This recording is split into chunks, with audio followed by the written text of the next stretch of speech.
আসসালামু আলাইকুম। এবছর কুরবানির ঈদের সময় আমরা আমাদের খামারের ছাগলগুলি বিক্রি করার পর একটা ছাগল রেখে দিয়েছিলাম। আলহামদুলিল্লাহ এবারের কুরবানির ঈদে আমরা বেশ কয়েকটা ছাগল বিক্রি করেছি এবং ভালো দামে বিক্রি করতে পেরেছি। এজন্য আল্লাহ তাআলা শুকরিয়া আদায় করছি। মূলত এর আগের কয়েকটা ভিডিওতেও আমি আপনাদেরকে বলেছি ছাগল পালন একটা লাভজনক ব্যবসা, কিন্তু আমরা যেহেতু গরুর খামার করি তাই আমাদের জন্য ছাগল পালন করাটা একটু কষ্টকর হয়ে যায়, যে কারণেই আমরা ছাগল পালন করাটা বাদ দিয়েছিলাম। কিন্তু শখ করে আমরা কিছু ছাগল পালন করতাম, সেগুলি আমরা ঈদ কুরবানিতে এবং বিভিন্ন সময় বিক্রি করে থাকি। এর পাশাপাশি এবার আমরা প্ল্যান করেছি আলহামদুলিল্লাহ আমাদের যে ছাগলের খামারটা ছিল আগে, এই ছাগলের খামারটা আমরা পুনরায় আবারও করার জন্য আমাদের যে ছাগলের ঘরটা রয়েছে সেটাকে বড় করার জন্য চেষ্টা করছি। ছাগলের খামারটা আমরা আগে হয়তো ধরে রাখতে পারতাম, কিন্তু সেটা ধরে রাখতে পারিনি, কারণ আমরা আগে দুজনে মিলে খামারে কাজ করতাম। আপনারা জানেন আমি আর আমার আব্বা দুজন মিলে কাজ করতাম, কিন্তু এখন যেহেতু আমাদের খামারে আরো লোক আছে সে কারণেই আমরা আমাদের ছাগলের খামারটা বড় করার জন্য আমরা এবার প্ল্যান করেছি। যদি পালন করার জন্য বাড়তি লোকজন থাকে তাহলে গরুর খামারের পাশাপাশি ছাগল পালন করাটা একটা বাড়তি লাভজনক ব্যবসা। এর কারণ হচ্ছে অনেক সময় গরুর খাবার দিয়েই ছাগল পালন করা যায়, সেক্ষেত্রে খরচ তেমন একটা হয় না। এর কারণ হচ্ছে আপনি গরুর খামারের জন্য যে খাবারগুলি কিনবেন ওই খাবার দিয়েই আপনি ছাগলের খামারটা পরিচালনা করতে পারবেন আলহামদুলিল্লাহ।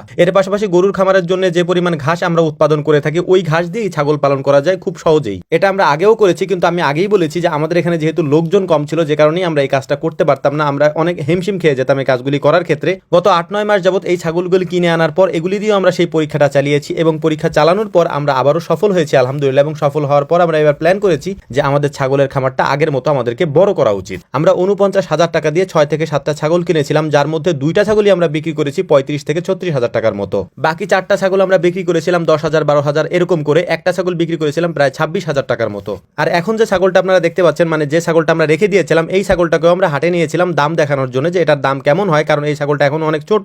আলহামদুলিল্লাহ এটা আরো বড় হবে যে কারণে আমরা এটাকে নিয়ে এসেছি, বিক্রি করি না, তবে দাম দেখানোর জন্য আমরা এটাকে নিয়ে এসেছিলাম। এটার দাম হয়েছিল 32 থেকে 35,000 টাকার মতো। ছাগল পালনের জন্য বাড়তি যে সুবিধাটা আমরা পাবো সেটা হচ্ছে আমাদের গরুর খামার। আমাদের যেহেতু গরুর খামার আছে তাই আমাদের গরুর খামার যে বাড়তি খাবারগুলি থাকে সেই খাবারের মধ্যে থেকে ভুসি টাঙা আমরা ওদের খাবারের জন্য ব্যবহার করি। এর পাশাপাশি কাঁচা ঘাসের জন্য পর্যাপ্ত পরিমাণে আমাদের ওদের কাঁচা ঘাস আমরা দিতে পারি, বিশেষ করে কারণ আমাদের এখানে যেহেতু পর্যাপ্ত পরিমাণে কাঁচা ঘাস হয় এবং এই ঘাসের যে জমিগুলি আছে এই জমির মধ্যে ছোট ছোট যে ঘাসগুলি হয় এই ঘাসগুলি ছাগলে অনেক ভালো খায় এবং ওই ঘাসগুলি আমরা কেটে কেটে এনে এই ছাগলগুলিকে এতদিন পর্যন্ত খাইয়েছি আলহামদুলিল্লাহ। এখন যে ঘরটা আপনারা দেখতে পাচ্ছেন এই ঘরটাই মূলত আমরা ছাগলের জন্য তৈরি করেছিলাম। এখানেই আমরা ছাগল পালন করতাম, কিন্তু পরবর্তীতে ওই যে গরুর খামারের সমস্যার কারণে আমরা ছাগলের পালন করাটা কমিয়ে দিয়েছিলাম। এখন এইখানে যে পার্টিশনটা আছে এই পার্টিশনটা আমরা খুলে ফেলে এই বড় ঘরটার মধ্যেই আগে যেরকম ছাগল ছিল আমরা সেভাবেই ছাগল পালার চেষ্টা করবো ইনশাআল্লাহ। এই ঘরের মধ্যে মূলত এখন একটা ছাগলই থাকে, মানে আমাদের ছাগল যেহেতু বিক্রি হয়ে গিয়েছে তার মধ্যে একটা ছাগল আমরা রেখেছিলাম, ওই একটা ছাগলই থাকে। তো ওর জন্য ঘরটাকে সুন্দর করে আজকে আমি পরিষ্কার করে দিয়েছি, কারণ কয়েকদিন যাবত এটাকে পরিষ্কার করা হয় না, ভিতরের অবস্থাটা তেমন একটা ভালো ছিল না। এবং পরিষ্কার করার পাশাপাশি আমি প্ল্যানও করে রেখেছি যে কিভাবে কি করতে হবে আলহামদুলিল্লাহ। এটার জন্য আমাদের যে যা যা করা দরকার আমরা খুব শীঘ্রই সেটা করার চেষ্টা করবো ইনশাআল্লাহ। এবার মোটামুটি একটু আধুনিক করার চেষ্টা করতেছি আমাদের ছাগলের খামারটা, তবে পুরোপুরি আধুনিক করা যাবে না, তাহলে অনেক বেশি খরচ পড়ে যাবে, যে কারণেই হালকা একটু আধুনিকায়ন করতে হবে আমাদের এবারকার ছাগলের খামারটা। যে কোনো খামার করার জন্য সব থেকে বেশি প্রয়োজন যেটা সেটা হচ্ছে ভালো মানের একটা বাসস্থান, এর পাশাপাশি পর্যাপ্ত পরিমাণে খাবারের যোগান থাকা।